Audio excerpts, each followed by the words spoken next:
Hello friends, एक बहुत ही अच्छा केस लो आप लोग सबके लिए। तो प्लीज़ इसको शुरू से अंत तक ज़रूर देखें और समझे भी। एक लड़की ने शादी किया। शादी में उसे मिला बहुत सारा cash and gifts from relative. जैसे उसे कैश मिला, वो क्या करी, वो जाके बैंक में डिपॉजिट कर दी। जैसे बैंक में डिपॉजिट किया, बैंक वाले ने इनकम टैक्स डिपार्टमेंट को इन्फॉर्म किया और इनकम टैक्स डिपार्टमेंट ने क्या किया, उस लड़की को नोटिस भेज दिया। जैसे नोटिस आया वैसे लड़की ने नोटिस देखते ही वो घबरा गई। फिर वो सीए के पास गई। सीए ने मिलके रिप्लाई किया और उसने रिप्लाई में कहा कि देखिए, ये जो पैसा है ये सारा वेडिंग में मिला है इसे, और ये क्यूमुलेट करके 10 लाख रुपया हुआ है। तो डिपार्टमेंट ने कहा कि आपने तो रिटर्न लगाया है 3,25,000 का, तो ये 10 लाख जो है हम लोग कैसे मान लें कि ये वेडिंग का ही है। ये बोल के डिपार्टमेंट वाला ने उसके घर पे ऑर्डर पास कर दिया और ऑर्डर में लिखा गया कि ये पैसा जो है वो अंडर सेक्शन 69A के अंदर अनएक्सप्लेन है और इसके ऊपर हम लोग डिमांड लगा देते हैं। और हम लोग कह सकते हैं क्यूमुलेट करके उसके ऊपर 10 लाख का डिमांड में 13 लाख तक का, 10 लाख का इनकम में 13 लाख तक का डिमांड भी आ गया उसके घर पे। फिर वो लड़की क्या की, CIT अपील किया। वो हमारा फर्स्ट हाउस ऑफ अपील है, वहाँ पे अपील किया।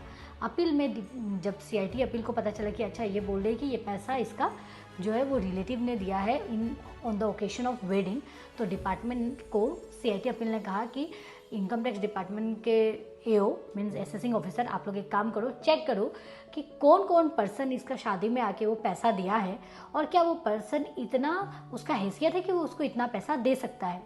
तो जब ये ऑर्डर पास हुआ तो क्या लगता है, ये ऑर्डर SSC के फेवर में था? बिल्कुल भी फेवर में नहीं था, क्योंकि शादी में कौन कौन आया है, कितना पैसा दिया है, ये पता करना इम्पॉसिबल है।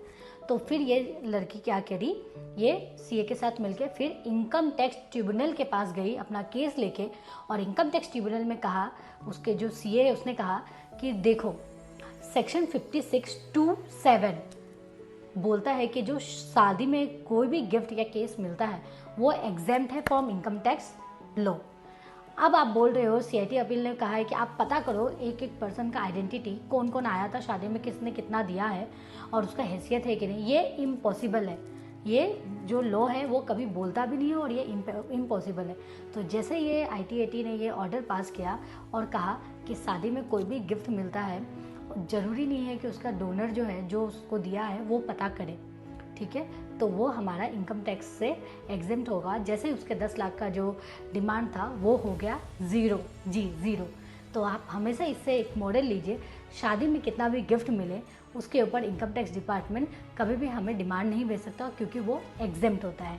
अगर आपको ये केस लो अच्छा लगा हो तो प्लीज़ लाइक कीजिए, शेयर कीजिए, सब्सक्राइब कीजिए।